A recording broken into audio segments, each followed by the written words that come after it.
Hello, hello. It's Eileen here, and I've got a quick update that I wanted to be sure to share with you before we dive into today's episode. The Resilience Room membership community is going to open its doors for new members Monday, July 28th through Friday, August 1st. If you've been thinking of joining us and want to be sure to be notified when we open, I want to encourage you to join the waitlist. You can do that at go.eileendivine.com/resilience room. That's go.eileendivine.com/resilience room. We only open our doors for new members a few times per year, so if you've been thinking about joining, this is a great time for you to do that. We would love nothing more than to welcome you into our amazing community. So again, you can find all the details and join the waitlist at go.eileendivine.com/resilience room. Okay, on to the episode. What was missing for me was an acknowledgement about just how hard it is to parent a child who needs so much support from me, so much time and energy and nearly constant nervous system support. I remember questioning myself and thinking, is it this hard for everyone? Like, why isn't anyone talking about how hard this is?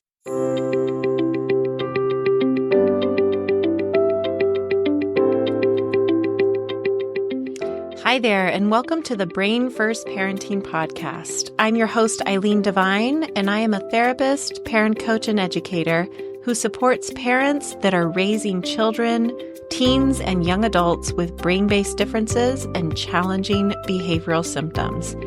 If you are a parent or caregiver of a child who has intense, confusing, relentless, or sometimes even scary behaviors, you are in the right place, and I am so glad you're here. Let's get started.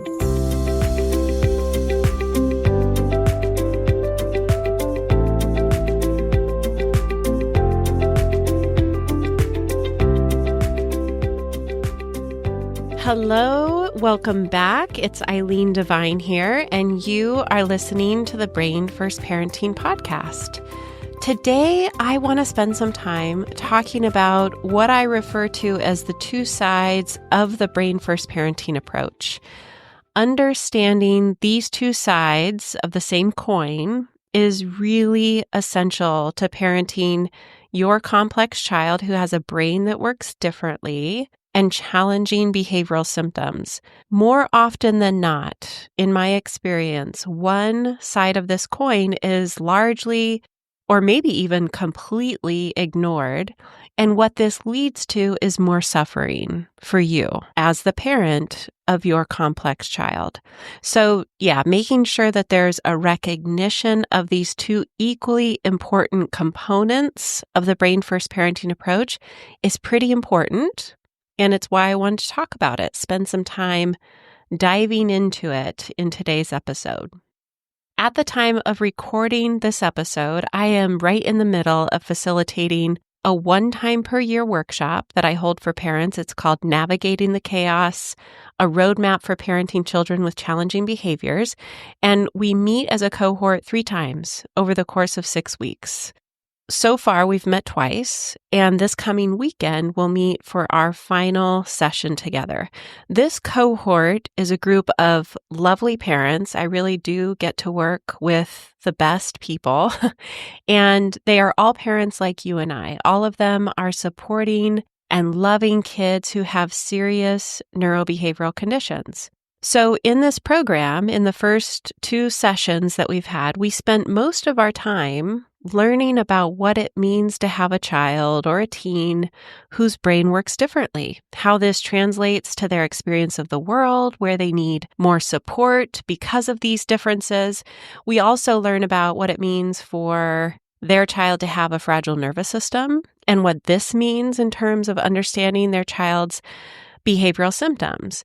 We take it from the general concepts or the theory or this foundational understanding of the brain behavior connection, and then we get super specific by applying this information to their unique child. That is an essential part of parenting kids who have such a unique neurobiological makeup because it determines everything, really, in terms of how you, as their parent, then support them differently based on those very specific characteristics. All of that I've just shared, learning about your child's brain, their nervous system, their unique experience of the world based on all of this, that is one side of this two-sided brain-first parenting coin that I'm talking about today. And honestly, it's the side of the coin that many parents assume we will spend all of our time talking about because that's what they are used to when they're seeking help for their child and answers on how to calm down their child's challenging behaviors. All of the conversations and appointments and interventions are focused squarely on their child, and for good reason. That totally makes sense. Their child is really struggling and causing a lot of chaos and a lot of stress in the home. So it makes sense that when they come to me for support, that these parents would anticipate the sole focus being on their child and how to help them.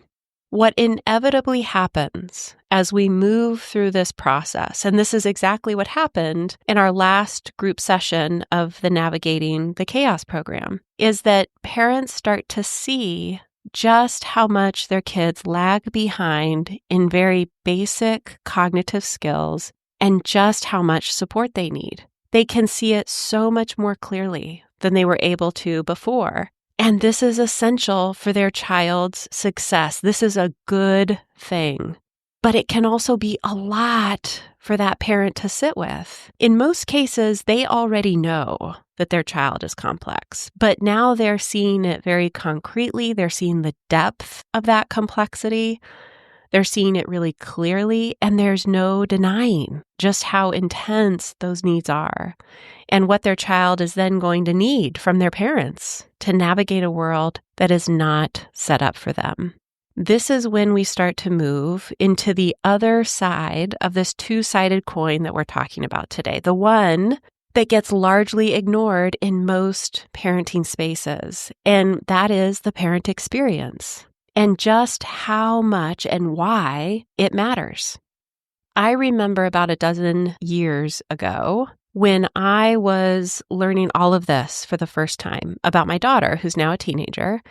And I was given a lot of wonderful, life-changing information about how her brain works differently. And that information completely changed the way I viewed her and supported her. It completely changed the trajectory of her life, of my life, and of our family's life. There's no doubt about that.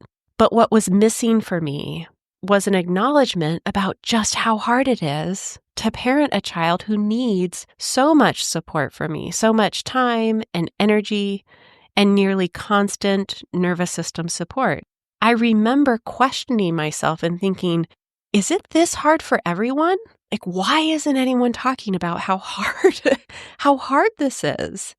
It felt to me like there was this acknowledgement of my child's permanent brain-based differences and how this wasn't her fault and how she is so deserving of accommodations, all of which is 100% true. But there was very little to no acknowledgement of what this means for me as her parent, and that yes, it isn't her fault, but that doesn't mean it's then easy for me to accept everything that comes with that truth. It would have made a really big difference for me when I was at the beginning of my parenting differently journey to have this acknowledged and to have it normalized. For someone to say, yeah, this is actually as hard as you think it is. I work with parents all the time who are 100% on board with the brain first parenting approach. It makes sense to them. It resonates with them, but they find it really challenging to make that leap from that knowing into integrating this information that they're learning about their child's unique brain and how it works, integrating all of that into their day-to-day parenting and relationship with their child. And they feel like failures and like they're the only ones that are struggling in this way. They feel waves of grief and loss related to their experience of parenting their child. They're overcome by fear and worry over not knowing what their child's future and maybe their future may look like. They experience resentment and wishing that this wasn't their day-to-day reality.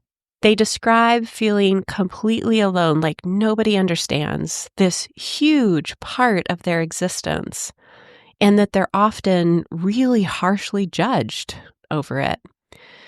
They describe this push and pull of this awareness that it's going to be an ongoing process of easing into the acceptance of who their child is and what this means for them, but at the same time experiencing a lot of internal resistance to accepting that. It's completely normal and understandable to feel all of those things, and it all deserves to be greeted with huge amounts of self-compassion.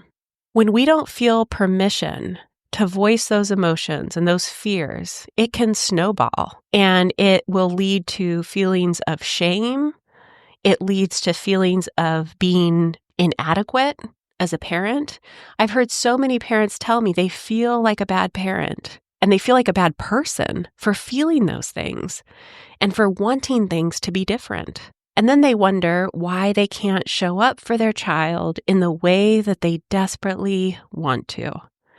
It is because their experience of all of this has been ignored at worst or not prioritized at best, and it stalls their progress from making this shift to parenting from a brain first lens, and they feel stuck, and it's not their fault.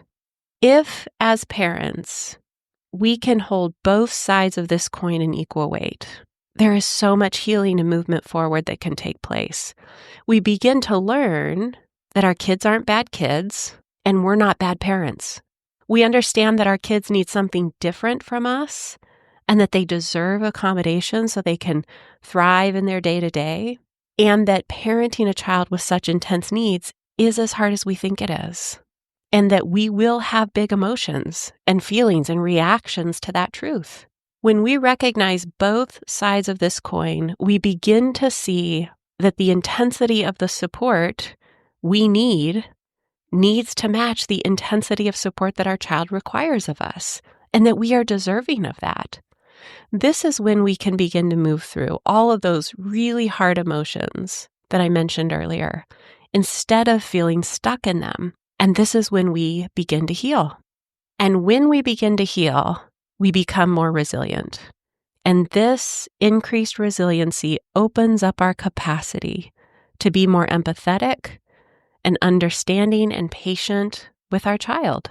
It helps us hold both realities at the same time, that yes, what we're doing is really hard, but we can also experience joy in our parenting and delight in our child alongside the hard, that both can be true. The other side of the coin, focused on your experience, truly is everything. Your experience matters. Hey, real quick before we go, if you are on Instagram or Facebook and you have not yet hit that follow button for Eileen Devine and Brain First Parenting, that is where I hang out and share information every single day about the Brain First Parenting approach, as well as my upcoming workshops or free resources that I've created for parents just like you. It would mean the world to me if you join me on either one of those platforms. Thank you, and I look forward to seeing you there.